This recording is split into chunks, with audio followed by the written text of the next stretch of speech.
Mr. Speaker, the NDP's Minister of Health and Education broke an election law with an illegal invitation to the media and photo op at a healthcare facility. Election Commissioner Bill Bowles said in his ruling, the chain of events leading to the media presence at on the tour also includes the Minister of Health's staff. I understand these people to be government employees who work for the Department of Health. They were part of the department's resources. The misuse of government's resources is alarming. The reckless and arrogant NDP government have been found guilty of using government employees, the civil service, in illegal political activity.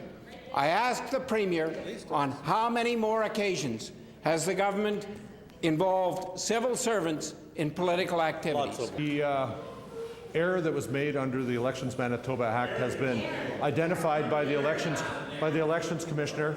They said the Act was breached. We've accepted full responsibility for it.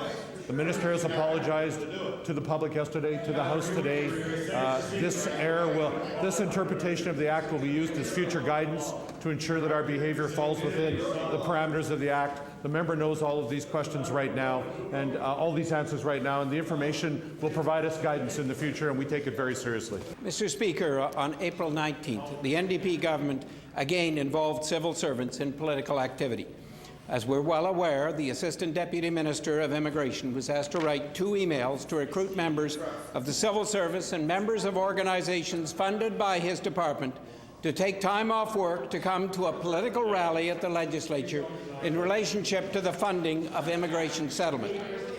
I ask the Premier, was his intention of inviting civil servants to a political rally a way to build a partisan bureaucracy through federal government funding of immigration settlement services? Mr. Speaker, until the recent turn of events, the Immigrant Settlement Program and the Provincial Nominee Program was considered a non-partisan success in the province of Manitoba. It was broadly supported by all the members of the House, by the members of the business community, by the members of the non-profit sector, by the citizens of Manitoba. And the reality was, as everybody acknowledged, this was the best program in Canada.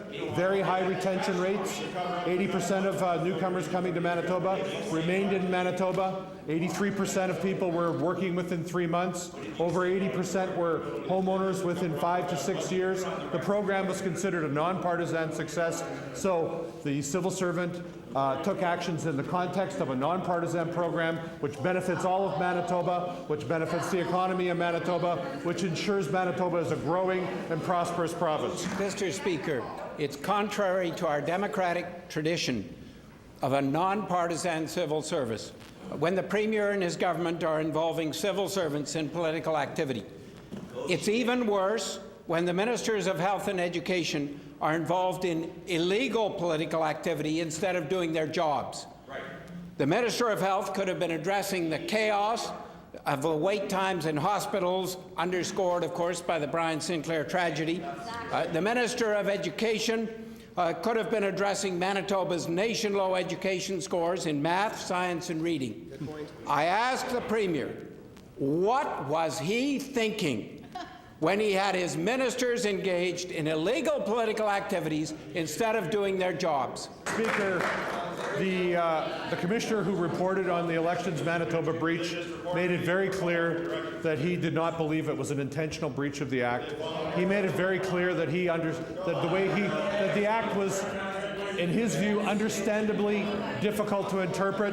His ruling has come down. We have 100% and fully accepted that ruling. We take it as guidance on our future behavior. The member from River Heights knows that. All of these flights of fantasy over and above what the ruling has said are purely conjecture in his own mind. We take it seriously, and we will take it as guidance in future behavior.